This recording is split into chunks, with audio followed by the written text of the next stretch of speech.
நமஸ்காரம். அஸ்மத் சர்வ குருபியோ நமக.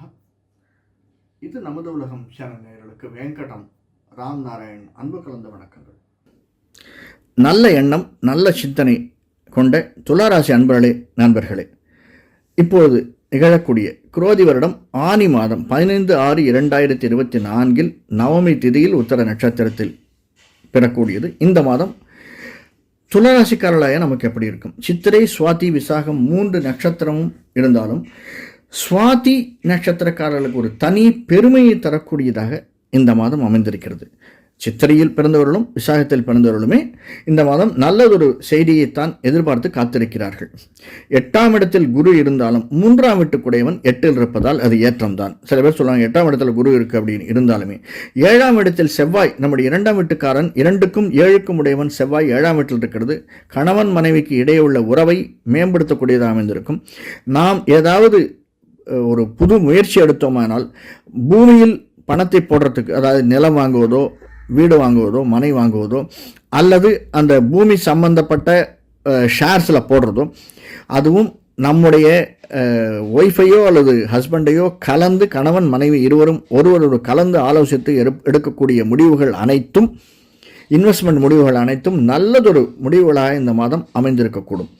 நம்முடைய 5ஆம் வீட்டில் 5, 6க்கு உடையவன் நம்முடைய 1, 2, 3, 4, 5 4க்கும் 5க்கும் உடைய சனி 5ஆம் வீட்டிலும், 6ஆம் வீட்டில் ராகு, 7இல் செவ்வாய், 8இல் குரு, 9இல் சூரியன், புதன், சுக்கிரன், 12இல் சந்திரன், கேது இருந்து நம்மை வழிநடத்துகிறார்கள். துளாராசிக்காரர்களுக்கு 12ஆம் வீட்டுக்குடைய புதன் 7, 8, 9ஆம் வீட்டில் சுக்கிரனோடும் சூரியனோடும் சம்பந்தமாக இருப்பதால் நிழல் சம்பந்தப்பட்டது, நிழல், இசை, திரைத்துறை சம்பந்தப்பட்டவர்களுக்கு இந்த மாதம் 6ஆம் வீட்டில் ராகு இருந்தாலும் 12இல் கேது இருந்தாலும் சின்ன சின்ன மாற்றங்களை தருவதற்கான சாத்தியக்கூறுகள் அதிகமாக உண்டு. நாம் ஏதாவது மாற்றம் நினைத்து காத்திருந்தோமையானால் நிச்சயமாக மாற்றம் உண்டு. இந்த மாற்றம் நமக்கு டிரான்ஸ்ஃபர் கிடைக்கணும்னாலும் அல்லது நாம் டிரான்ஸ்ஃபரில் உட்கார்ந்திருந்து வீட்டுக்கு திரும்பி வரணும்னாலும் அந்த மாற்றங்கள் நமக்கு நிச்சயமாக கைகூடும். அதே மாதிரி எதிர்பார்த்த நண்பர்கள், அந்த ஒன்று தான் கொஞ்சம் எதிர்பார்த்த நண்பர்களிடமிருந்து நமக்கு சரியான பதில் கிடைக்காது. நம்ம ஒரு இடத்துக்கு ஒரு நண்பன் இன்னைக்கு எப்படி ஒரு 10,000 ரூபா தருவான்னு எதிர்பார்த்து போனோம்னா அந்த 10,000 ரூபா கிடைக்காது.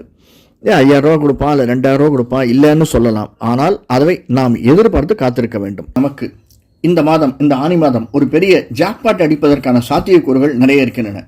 துளாராசிக்கு 5ஆம் வீட்டிற்கும் 9ஆம் வீட்டிற்கும் உடையவர்கள் சனியும் புதனும் ஆட்சியில் அமர்ந்து, 3க்கும் 6க்கும் உடைய குரு 8இல் அமர்ந்து நம்முடைய 2ஆம் வீட்டையும் 4ஆம் வீட்டையும் பார்ப்பதனால் நமக்கு ஒரு பெரிய அதிர்ஷ்டம் அடிக்கப் போகிறது, ஒரு ஜாக்பாட்டே அடிக்கப் போகிறது என்று சொன்னால் மிகையாகாது. சார், ஜாக்பாட்னா என்ன சார்? பைசா வந்தால் தான் ஜாக்பாட்டா? கிடையாது.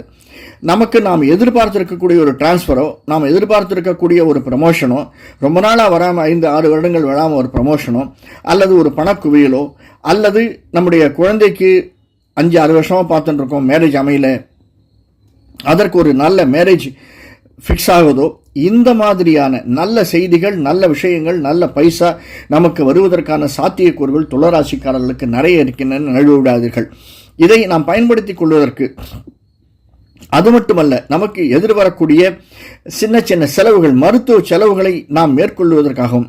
சார், என்ன மருத்துவ செலவுகள் இருக்கும் அப்படின்னா, 6ஆம் வீட்டில் இருக்கக்கூடிய ராகு, நம்முடைய 12ஆம் வீட்டில் இருக்கக்கூடிய கேது, 5இல் இருக்கக்கூடிய சனி, இவர்களால் நமக்கு ஏற்படக்கூடிய சளி, ஜலதோஷம், வறட்டு சளி, அடிவயிற்றில் ஏற்படக்கூடிய பித்த சம்பந்தமான நோய்கள், அல்லது நம்முடைய கால், கணுக்கால், நகம் இவற்றில் ஏற்படக்கூடியவைகள், இதனால் நமக்கு ஏற்படக்கூடிய மருத்துவ செலவுகளை தவிர்ப்பதற்காகவும் நாம் நம்முடைய குலதெய்வத்தையும் இஷ்ட தெய்வத்தையும் வணங்கி வருதல் என்பது மிக மிக ஏற்றமுடையதாகவும் நமக்கு நன்மை தரக்கூடியதாகவும் அமைந்திருக்கிறது.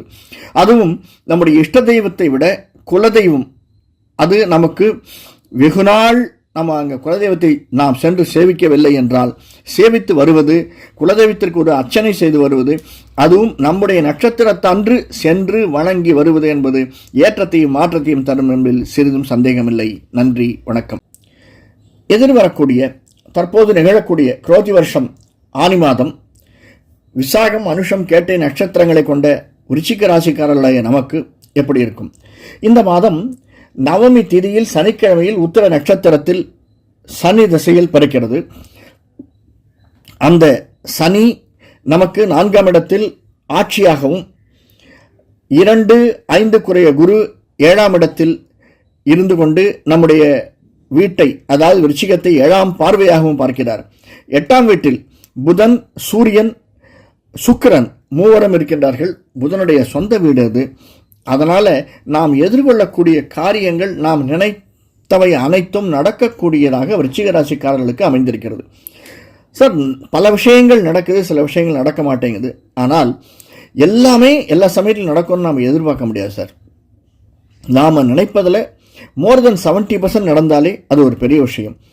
ஏன்னா இன்றைய இருக்கக்கூடிய காலகட்டத்தில் நாம் எதிர்கொள்ளக்கூடிய சவால்கள் அதிகமாக இருக்கின்றன.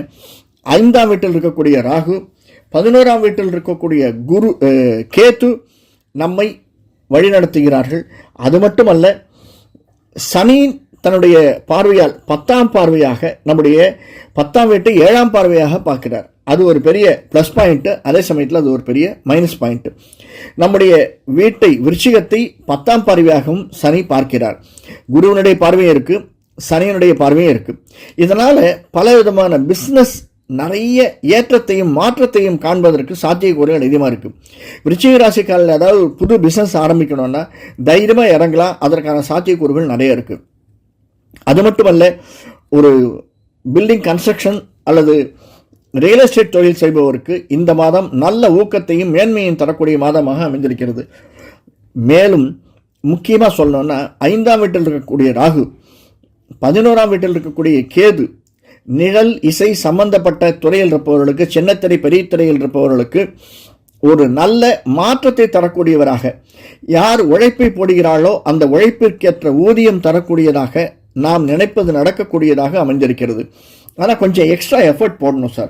வீட்டிலே உட்காந்து நம்ம ஃபோன் மூலையுமே பேசியிருந்தோம்னா காரியம் நடக்காது.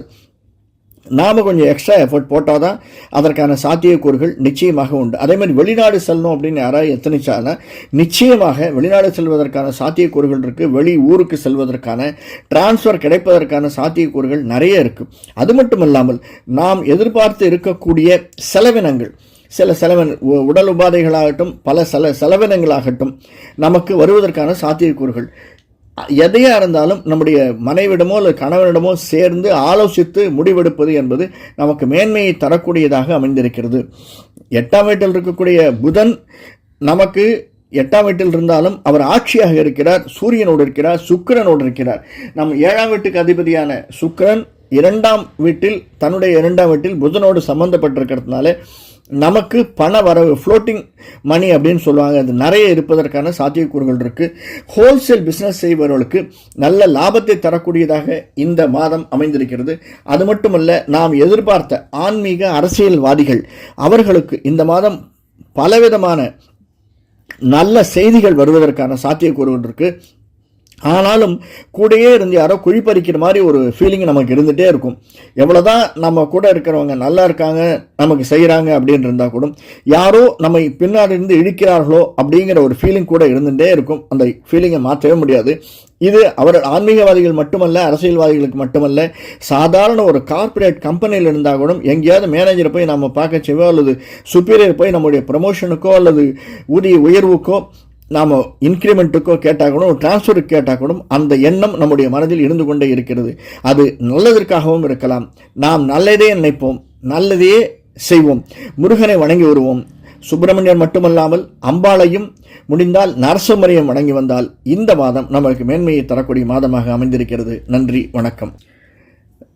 ஏற்றமே நமது எண்ணம் என்று எண்ணிக்கொண்டிருக்கக்கூடிய தனுர் ராசி அன்பர்களே, நண்பர்களே, இந்த மாதம், அதாவது குரோதி வருஷம் ஆனி மாதம் நமக்கு எப்படி இருக்கும்? நவமி திதியில் பிறக்கக்கூடியது, உத்தர நட்சத்திரத்தில் சனி திசையில் பிறக்கக்கூடிய ஆனி மாதம் நமக்கு எப்படி இருக்கும்? 3ஆம் இடத்தில், அதாவது கும்பத்தில் சனியும், மீனத்தில் ராகுவும், மேஷத்தில் செவ்வாயும், ரிஷபத்தில் குருவும், சூரியன் புதன் சுக்கிரன் நமக்கு 7ஆம் வீட்டில் இருந்து கொண்டு 12இல் சந்திரனும் கேதுவும் இருந்து கொண்டு நம்மை வழிநடத்துகிறார்கள். சார், இதனால் என்ன சார் நன்மை, எவ்வளோ லாபம் வரும்? ஒன்று, 3ஆம் இடத்தில் சனி ஆட்சியாக இருக்கிறார். 4ஆம் இடத்திற்கு அதிபதியான குரு, நமக்கு அதிபதியான குரு 6ஆம் வீட்டில் சுக்கிரனுடைய வீட்டில் இருக்கிறார். அந்த சுக்கிரன் தனக்கு 2 புதனுடைய வீட்டில் இருக்கிறார். அந்த புதன் ஆட்சியாக இருக்கிறார். இதையெல்லாம் வைத்து நாம் பார்க்கும்போது எண்ணிய எண்ணம் ஈடேறும்.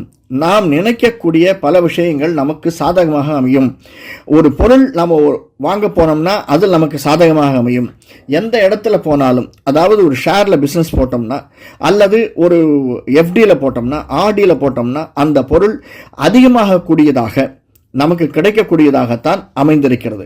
10ஆம் வீட்டில் இருக்கக்கூடிய சந்திரனோடு சேர்ந்த கேது சில சமயங்களில் சில்மிஷங்கள் பண்ணாலும், அதாவது எப்படி சார் சில்மிஷம் பண்ணா அப்படின்னா, நமக்கு கூடவே இருக்கக்கூடியவர்களே நமக்கு குழிபடிக்கக்கூடியதாக இருப்பார்கள். அது நண்பர்களாக இருக்கலாம் அல்லது உறவினர்களாக இருக்கலாம். நமக்கு தெரியும், சில சமயங்களில் தெரியாத நடக்கக்கூடியது. அவர்களே நம்மை பார்த்து பொறாமைப்பட்டு நம்முடைய செல்வத்திற்கு ஆசைப்பட்டு அல்லது நம்முடைய ஏற்றம் அவர்கள் கண்ணை உறுத்தலாம். சில அரசியல்வாதிகள் ப்ரமோஷன் கிடைச்சதுன்னா அல்லது ஆன்மீகவாதிகள் உயர போனாருன்னா அதெல்லாம் விடுங்க. ஒரு கார்பரேட் ஆஃபீஸில் ஒரு ப்ரமோஷன் கிடைச்சா கூட நமக்கு கூடயே இருப்பான், அவனுக்கு கிடைக்கலன்ற பொறாமை தெரியாமல் எங்கேயாவது நம்மளுக்கு வத்தி வைக்கலாமா அப்படிங்கிற எண்ணம் தான் இருக்கும். அதையெல்லாம் தாண்டி நாம் சாதித்து காட்டக்கூடியவர்களாக இருக்கிறோம் என்று சிறிதும் சந்தேகமில்லை. அதுவும் இந்த மாதம் வரக்கூடிய ஆனி மாதம், ஏன்னா சூரியன் புதன் சுக்கிரன் 3 பேருமே மிருகசீர நட்சத்திரத்தில் தான் இருக்காங்க. அந்த மிருகசீர நட்சத்திரத்துக்கு அதிபதியான செவ்வாய் தன்னுடைய வீட்டில் ஆட்சியாக 5ஆம் வீட்டில் அமர்ந்திருப்பதால் வீடு மனை வாகனம் வாங்கக்கூடியவர்கள் அதற்கான முயற்சி எடுத்தோமையானால் நிச்சயமாக அந்த முயற்சி பலன் தரக்கூடியதாக அமைந்திருக்கும். அது மட்டுமல்ல, அந்த செவ்வாயானவர் நம்முடைய 11ஆம் வீட்டில் லாபஸ்தானத்தை பார்ப்பதாலும் நமக்கு, அதாவது நிழல் சம்பந்தப்பட்ட துறையில் இருப்பவர்களுக்கு சிறு சங்கடங்கள் வந்தாலும் அந்த சங்கடங்கள் மாறி நல்லவை நமக்கு நடக்கக்கூடியவளாக, நல்லவை நமக்கு காதில் விழக்கூடியவளாக நிச்சயமாக இந்த ஆனி மாதம் நமக்கு அமைந்திருக்கிறது. நல்லவை காதில் விழா எப்படி சார்? நாம் எடுக்கக்கூடிய ஒவ்வொரு எஃபர்ட்டும், நாம் போடக்கூடிய ஒரு சிறு உழைப்பும் முயற்சியும் நமக்கு நல்லதை நிச்சயமாக தரும். நம்ம ஒருத்தரை போய் பார்க்க போகிறோம், சில சமயங்களில் போனால் 10 கிலோமீட்டர் இங்கேருந்து போவோம். போனதுக்கு அப்புறமா அவர் எங்கேயாவது வாங்கன்னு சொல்லிட்டு வந்திருப்பார். ஆனாலும் நாம் போச்சே ஒரு அர்ஜென்ட்டாக வெள்ளைக்கிழமை போயிட்டார் சார் அப்படின்னு கேட்கக்கூடிய சந்தர்ப்பங்கள், எதிர்கொள்ளக்கூடிய சந்தர்ப்பங்கள் நமக்கு அமையும். ஆனால் இந்த மாதம் அப்படி இல்லாமல் நாம் சென்று ஒருத்தரை பார்க்க போனாலும், ஒரு காரியத்தை முடிக்க வேண்டும் என்று போனாலும், ஒரு லோன் அப்ளிகேஷன் கையெழுத்து போடணும்னாலும் அல்லது அந்த லோன் அமௌண்ட் ரிலீஸ் ஆகணும்னாலும் அல்லது வெளிநாடு செல்பவர்களுக்கு நாம் அப்ளிகேஷன் போட்டோம்னா ஆர்டர் வரத்துக்காகவும் எடுத்துக்கொள்ளக்கூடிய முயற்சிகள் அனைத்தும் அடுத்த 3 மாதம் கழிச்சு நம்ம வெளியூர் போகலாம், வெளிநாடு போகலாம். அதற்காக இப்பயே நாம் எடுக்கக்கூடிய முயற்சிகள் நல்ல பலனை தரக்கூடியதாக தனுர் ராசிக்காரர்களுக்கு அமைந்திருக்கிறது என்று சொன்னால் நிச்சயமாக சந்தேகமே இல்லை. அது மட்டுமல்ல, நமக்கு ஏற்படக்கூடிய சின்ன உபாதிகள் இருக்கக்கூடியதிலே 4ஆம் வீட்டில் இருக்கக்கூடிய ராகு நமக்கு ஷோல்டர் பெயினை தரக்கூடியதாக, மூட்டு வலியை தரக்கூடியவனாக, ஸ்னீசிங் ப்ராப்ளத்தை தரக்கூடியவராக, சில உபாதைகள் பிளட்டில் 5ஆம் வீட்டில் இருக்கக்கூடிய செவ்வாய் நம்முடைய 16ஆம் வீட்டை பார்க்கறதுனால, சில குருவனுடைய பார்வை 12ஆம் வீட்டுக்கு இருக்கிறதுனாலையும் சில செலவுகள் வந்தாலும் அந்த மருத்துவ செலவுகள் நாம் எதிர்கொள்ளக்கூடியவைகளாக தான் இருக்கும். அவை அனைத்தையும் நாம் வியாழக்கிழமைகளில் ஈவினிங் 7 to 8 கோவிலுக்கு சென்று தட்சிணாமூர்த்தியை வணங்கி வருவதாலும் பெருமாளை வணங்கி வருவதாலும் எல்லா விதமான நன்மைகளும் நமக்கு ஏற்படும். கலகங்கள் விலகி நம்மை அவர்கள் காப்பாற்றுவார்கள். நன்றி, வணக்கம். நன்றி. இந்த காணொலி பிடிச்சிருந்ததுன்னா லைக் பண்ணுங்கள், சப்ஸ்கிரைப் பண்ணலாம் சப்ஸ்கிரைப் பண்ணுங்கள், ஷேர் பண்ணுங்கள். வணக்கம்.